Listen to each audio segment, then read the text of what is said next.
Good day, Bashar. And to you, good day.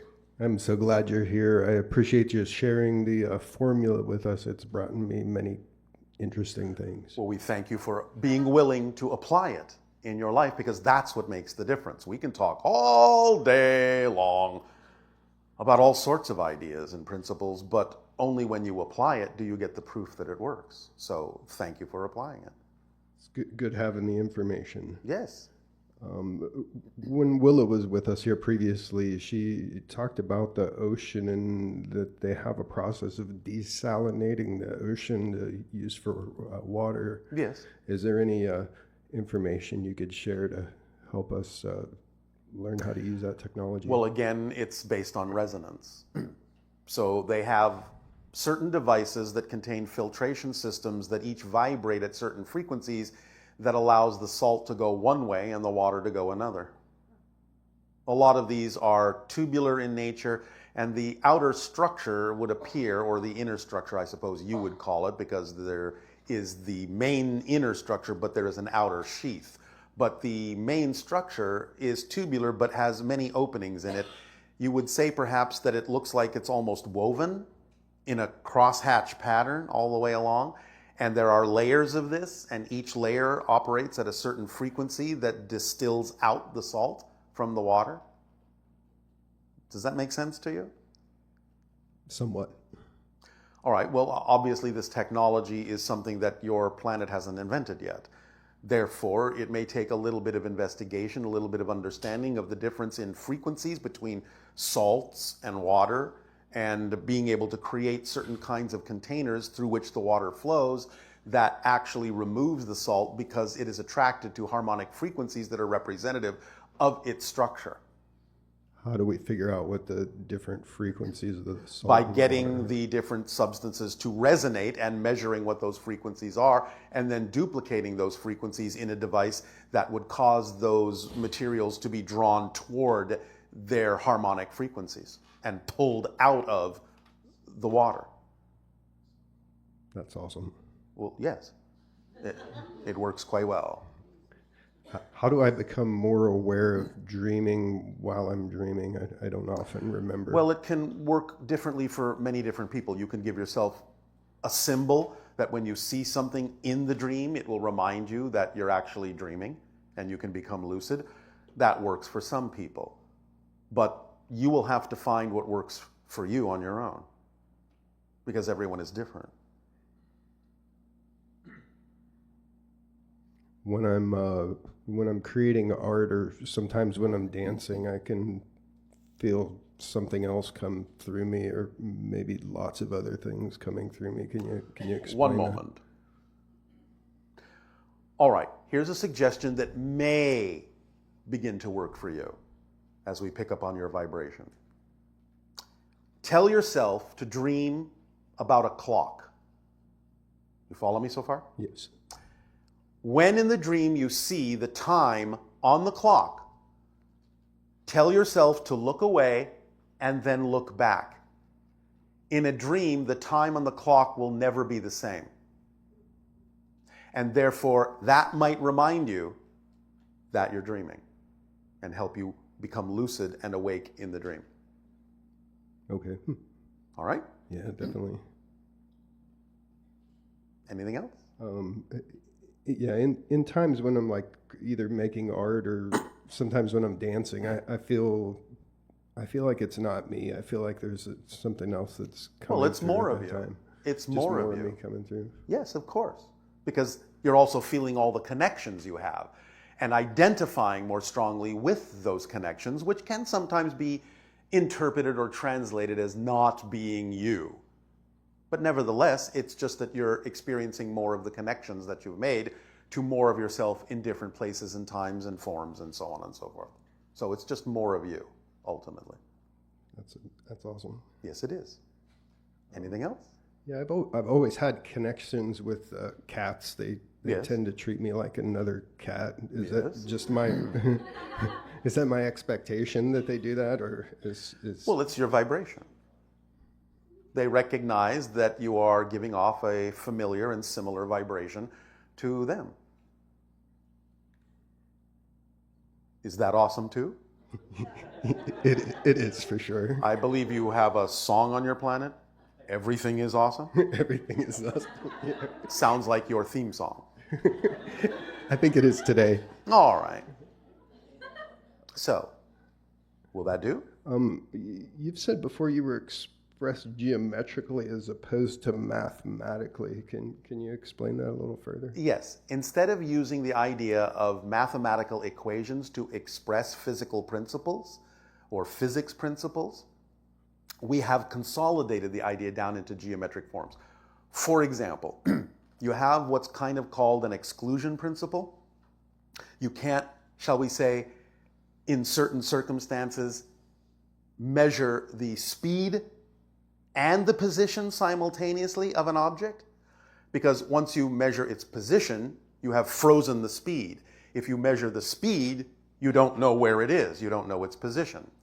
This is expressed in your physics along mathematical formulas. But from our point of view, it is perfectly expressed by the shape of a tetrahedron. You have, in a sense, a four-sided pyramid creating three equilateral triangles facing up and one as the base. You follow me? Yes.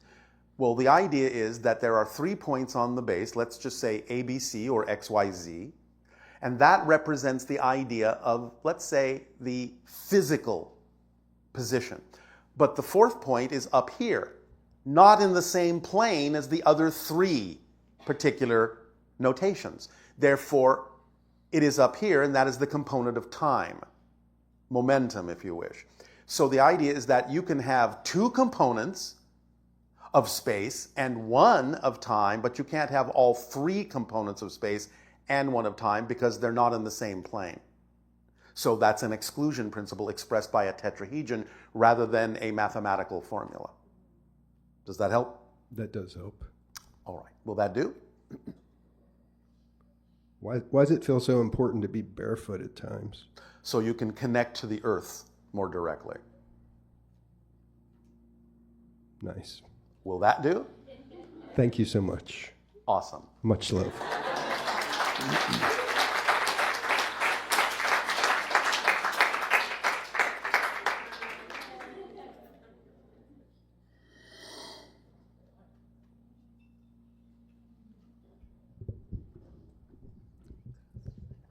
Greetings, Bashar. And to you, good day.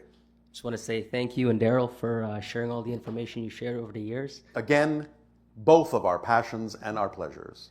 And it's very exciting to be here. First time in LA at a live event. Oh, all right. Me too. I was just wondering, I have a memory when I was very young, around 5 years old. Yes. I thought I saw a gray. I'm not sure. That's not uncommon. Usually starts that early. Okay. If you're part of the hybridization agenda. And that's another question. Am I? I just answered it. Okay. And for hybrid children, do I have? You do have some genetic material in several hybrid children, yes. Okay. And also, I was curious, did I ever die and chose to come back? Well, you sort of did. You got very close. Close enough, I suppose, that it counts. Okay. And also, curious, is there any information that my higher mind can share with me? About what? Anything in general? Well, in general, follow the formula. Okay, cool. And you will have all your answers when you need them. Perfect. I guess that's it. Thank you. Thank you.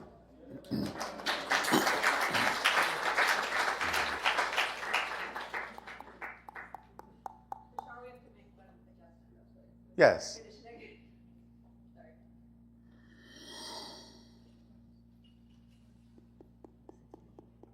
Hello, Bashar. One moment.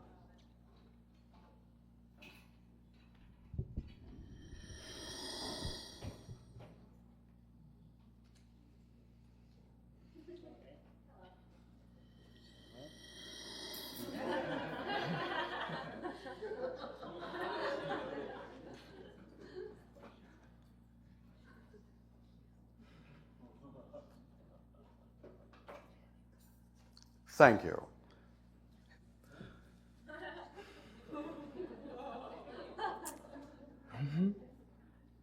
Okay.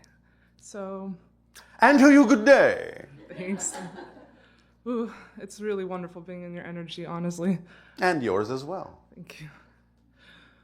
What would you like to discuss? So recently, a good friend of mine transitioned, and How exciting for you. Now you have someone on the other side pulling strings for you. I've definitely felt her. So I'm wondering, if I shift into a parallel reality where she's still alive, what do the people in the other reality experience happens to me? Or does it just split into all the possibilities? Everything happens at once.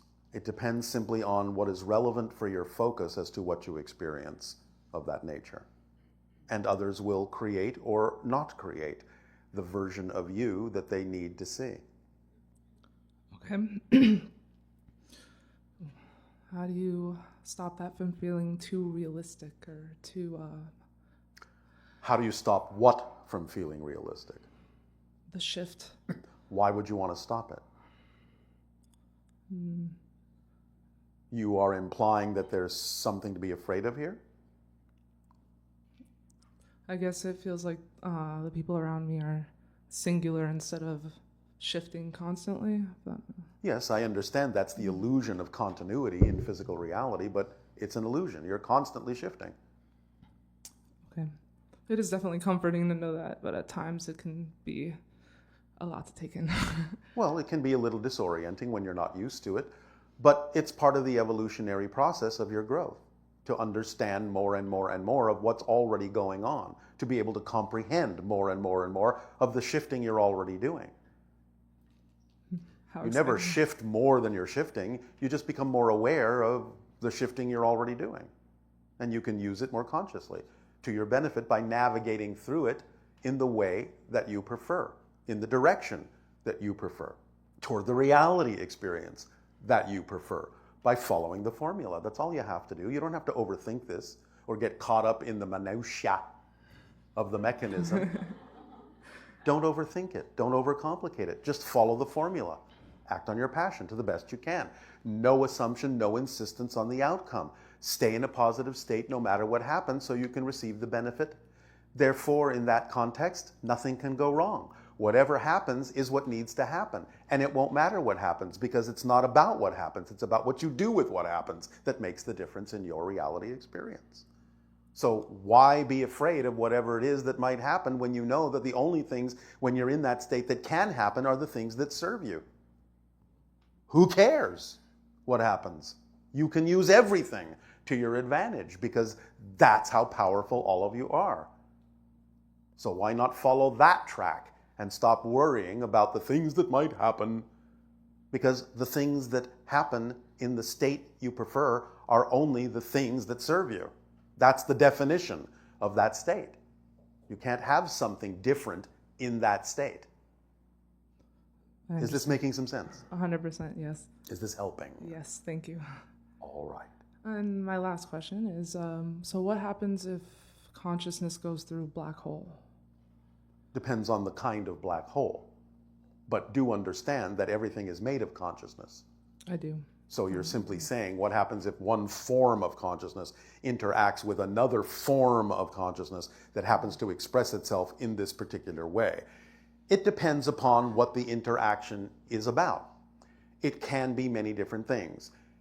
The kind of consciousness you're talking about going through the kind of consciousness represented by a black hole can have many different effects. It could allow you to experience yourself exploding not only into, but as another universe. That's one effect that can happen. You Wow. suddenly are a new universe. Yes?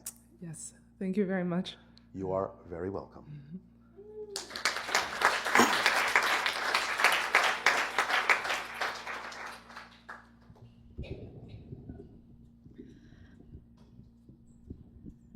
Hello, Tateo. Hello, Nania. We have about 30 minutes left, so... You have some questions from others? I do have a few. All right. You want me to do that first? As opposed to Pulling some more names right now. questions from others. Okay. is what they're all screaming right now. Okay. First of all, everybody wants to know, is it a 24-hour period for the event in Joshua Tree? Midnight under the hunter's moon. Right. So, You can be there before, you can be there after. but they're trying to figure out if it's Saturday night, because Saturday's the 12th, and then the midnight and becomes the 13th. On the 13th. So then you're saying Sunday night, which Yes. is... Yes. Okay. Everybody got Midnight that? of the 13th. Midnight of the 13th, which is a Sunday. Correct. Okay, great. Thank you for clarifying that. Yes. Of course, people in Europe really want to know if there's any place they can go in Europe, or Asia or Australia or... This is a particular portal with a particular purpose and a particular event right now. We will give similar ideas, similar timings and locations for other places around the globe after this one has occurred. Okay. There were some more questions about Atlantis. Yes. So... Speak up. Okay, I'm looking for them. What represents the best of the Atlantean civilization? In other words, what can we aspire to in this new Atlantis? The knowledge that was left in the chambers that exist will be the knowledge of the architecture they've left behind that incorporates many different kinds of cosmic and mathematical principles that will help you understand how reality works. Technological ideas that you have yet to discover will be in there. They weren't necessarily more advanced than you, but they were differently advanced than you. And so the knowledge and information that you will discover about them will give you a different way of expressing some of your technology that you may not have realized yet. Also, ideas of more about how to propagate foodstuffs in a more natural way to feed the world. Yum. Regarding Atlantis and the cycle that's ending and the new Atlantis cycle that's beginning. Yes.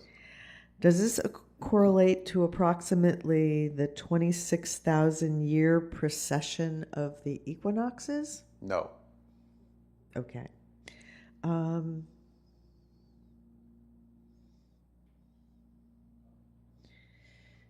Okay, this is a question that's different.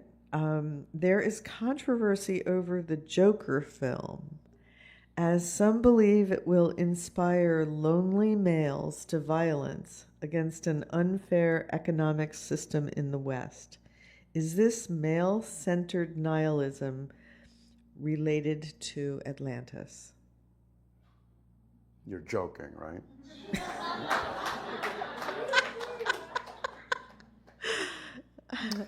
In general, yes.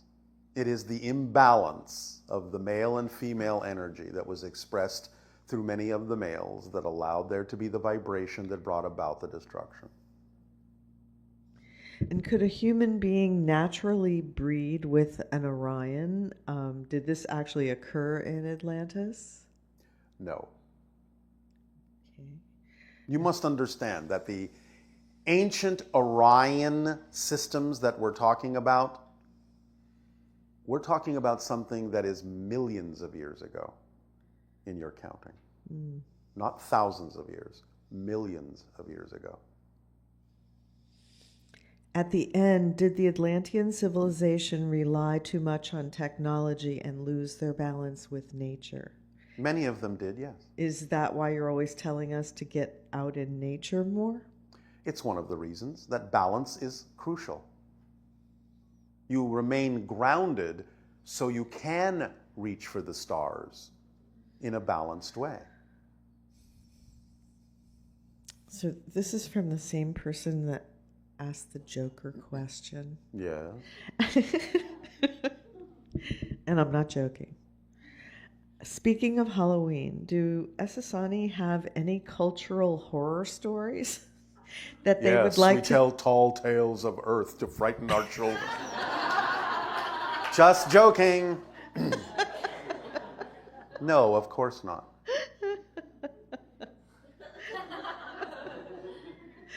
Sorry. That's funny. Behave or I'll send you to earth. No, Papa. No, Mama.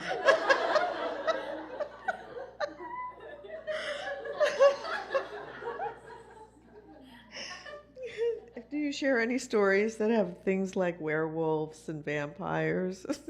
Freddy Krueger.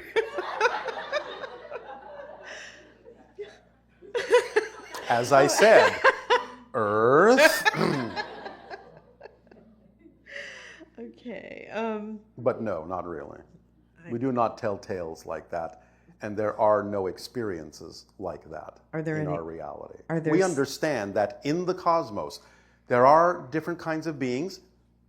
Some of them are expressing themselves in very negative ways, I suppose you would call horrifying or scary, and we are aware of some of them. But it isn't within our culture to experience or express or discuss them in any other way other than as an observation of what it is that they are choosing to do within themselves for various reasons. So, like when you were talking about having simulation experiences for Yes. First Contact? Yes. So, did they ever give you any scary simulations? Well, no, because there would be no point in making first contact with those civilizations. Now, again, in making contact with Earth, there were scenarios that were presented that certainly confused us because they were so alien to our experience. And at first, we didn't actually believe the scenarios. We thought they were testing us to see if what they were giving us might just be made up. When we realized it wasn't made up, it was a little bit of a shock.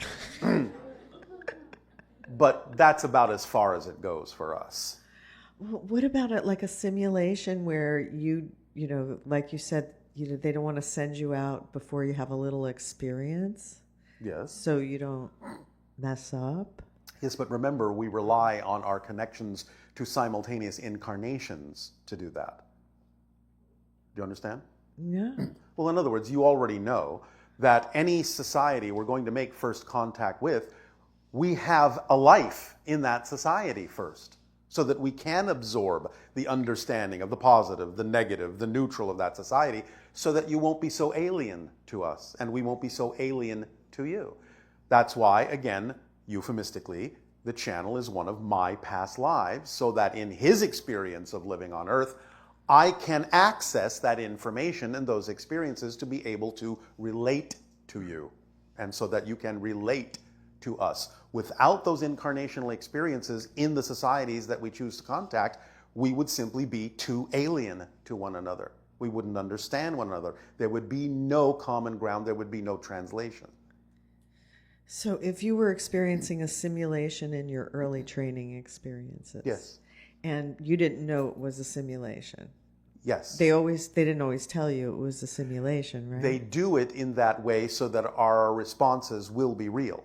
So We understand going in that it's going to be a simulation, but the master who then conducts the telepathic simulation contains an element in that simulation that makes it seem to be happening for real. Otherwise, our reactions are not accurate. Exactly. So were you ever put into challenging situations? Of course. But you didn't get scared.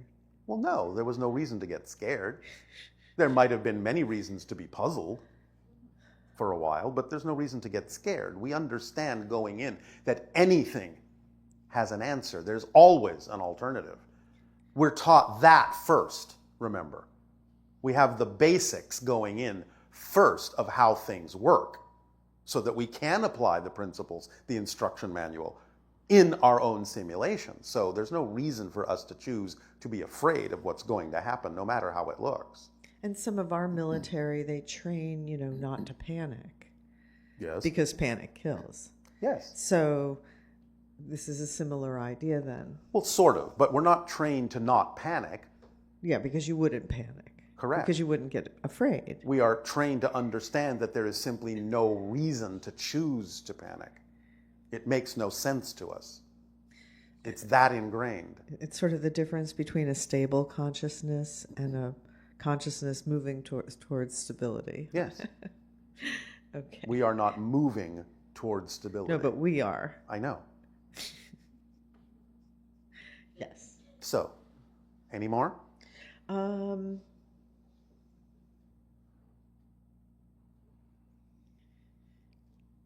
Is that a no? No, I just was trying to find another question that I hadn't.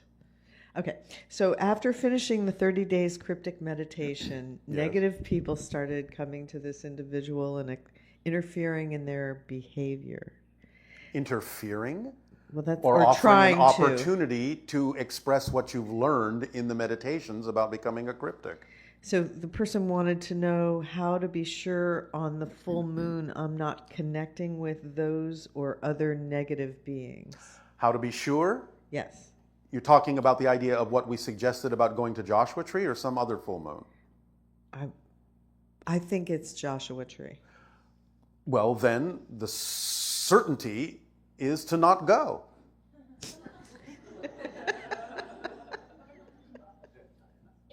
Well, if you're going to carry with you a belief system that says that you might be in danger on a full moon in Joshua Tree, don't go, and then you will be certain not to have that experience. Couldn't be simpler.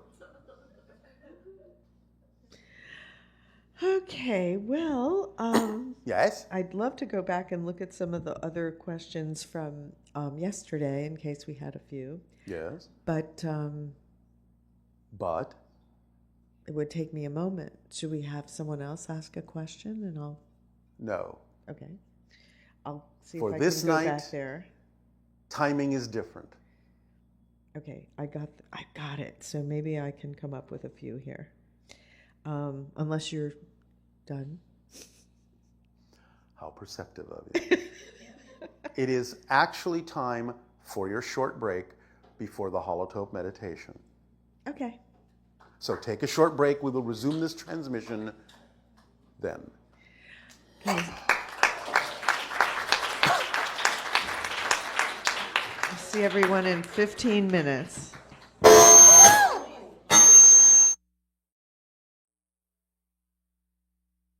All right, I'll say let us continue this transmission.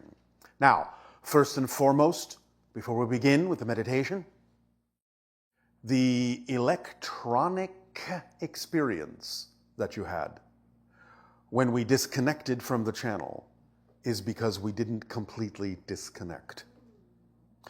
We thought we'd give you a tiny taste of what's coming up on the 13th with regard to the idea of our presence being a little bit closer by allowing you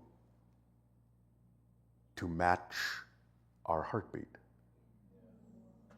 So, this is the very beginning of things to come, expressed first in the energy of your devices, but coming closer and closer and closer. Don't be scared. Unless you find it fun.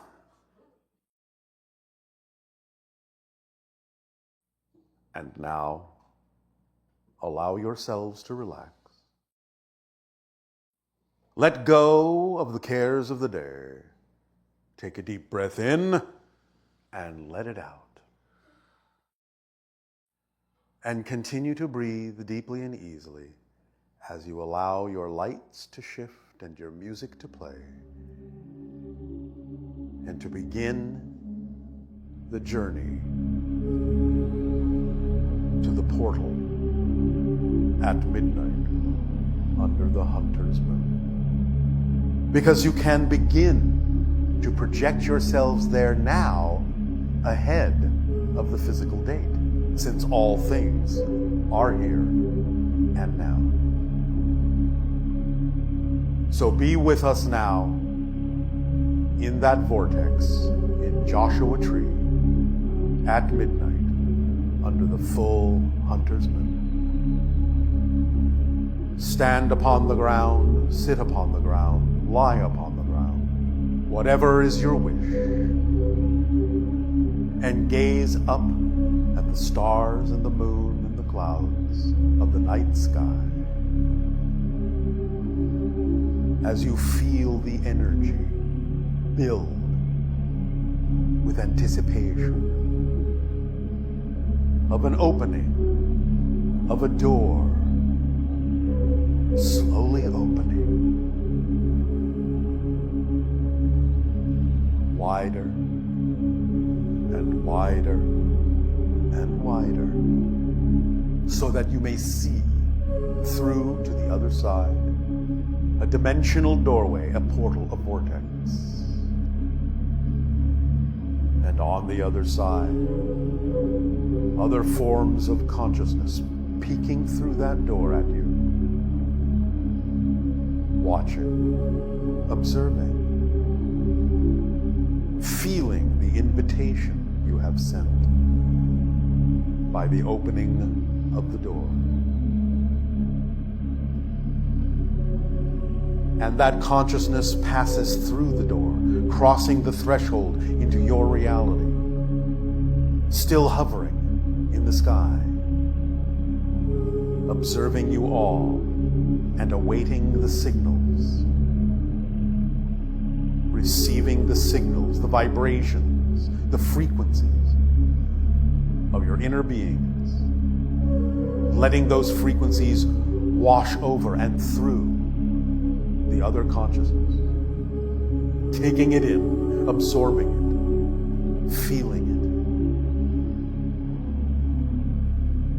reading it, and then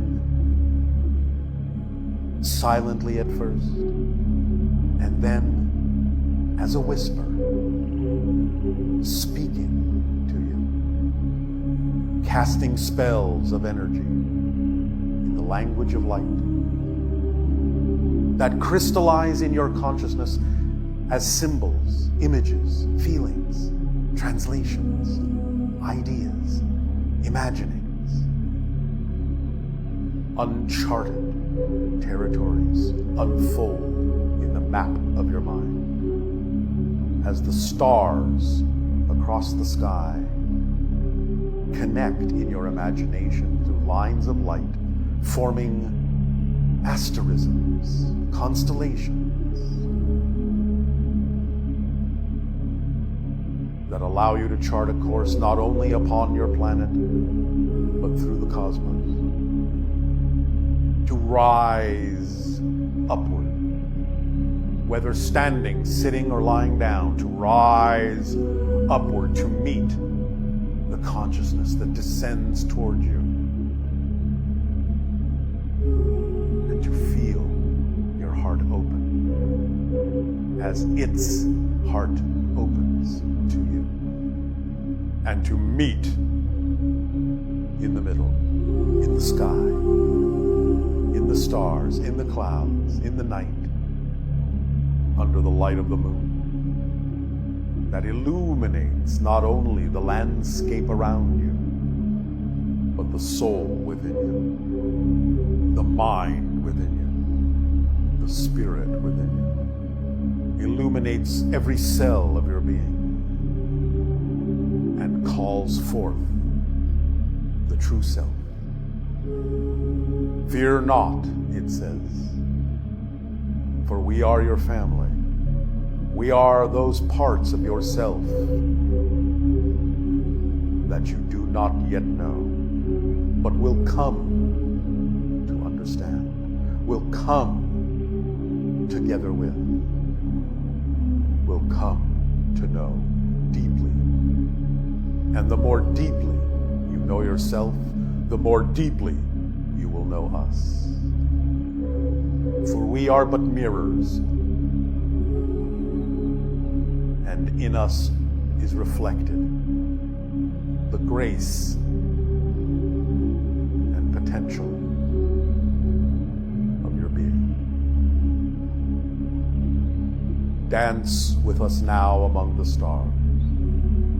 Be open in your vision, in your senses, to go beyond what you normally conceive of as your reality, to drop the veils and the barriers and see coming forth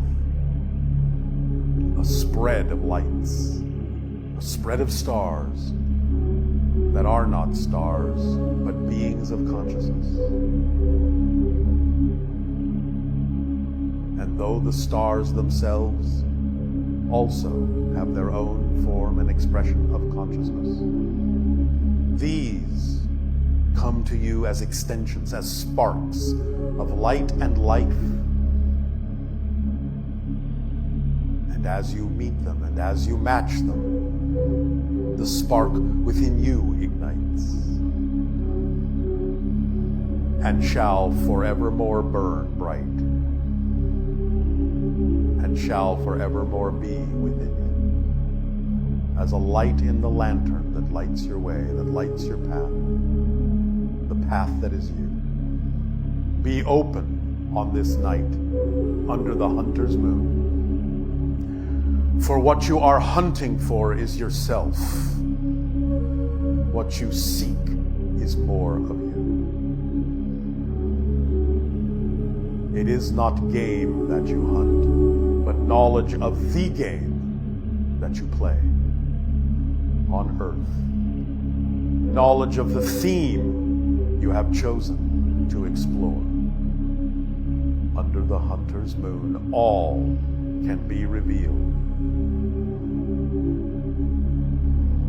You can find your place upon the earth in the grand scheme of the game, and allow yourselves to play out your self-chosen free will destiny as you, the unique you that is now held in the sight of other consciousnesses, other hearts, other minds, other souls, other spirits, other beings. We hold you in our hearts and welcome you to our world as you welcome us to yours. We meet here in this place, at this time, under this moon, in this light. And this meeting shall be forever here and now. So that even as you walk your path in the light of day, the hunter's moon shall gleam within you, glow within you, and lure you, attract you, magnetize you to more of yourself, to hunt for those pieces within you that will allow you to connect, to integrate, to join, to blend, to harmonize, and to constantly, with curiosity, burning in your heart, to seek more and more and more of your being. And see yourself reflected in the million shards of the shattered mirror that is all that is. That are the stars in the sky, the mirrors that reflect the spark within each and every one of you. Come to this place. This is the first meeting of many that shall grow and crystallize into physical form one day, not too far away. So be here now in this place, at this time, and on this day of the 13th of October, in the ending of an old cycle and the beginning of a new, that begins with your year of 2020. For within that is not only the promise of perfect vision of a future, but the clarity of hindsight from which you can learn to be here and now in the present. Using the power of the illusion of the past and the future to inform yourself of the knowledge you need in the here and the now.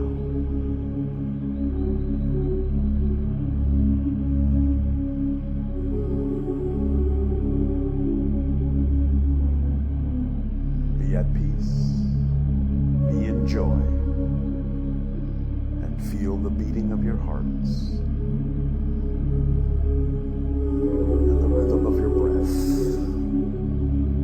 as you breathe in and out, in and out, and journey deeper than ever before into the great mystery of all that is. Continue now as your lights fade and your music fades into the night of the hunter's moon. Continue to float and dream and be. Just be, just breathe, just be, and feel the rhythm of the night that surrounds you, that encompasses you, that enfolds you, and that nurtures you, and that blesses you with insight that shall guide you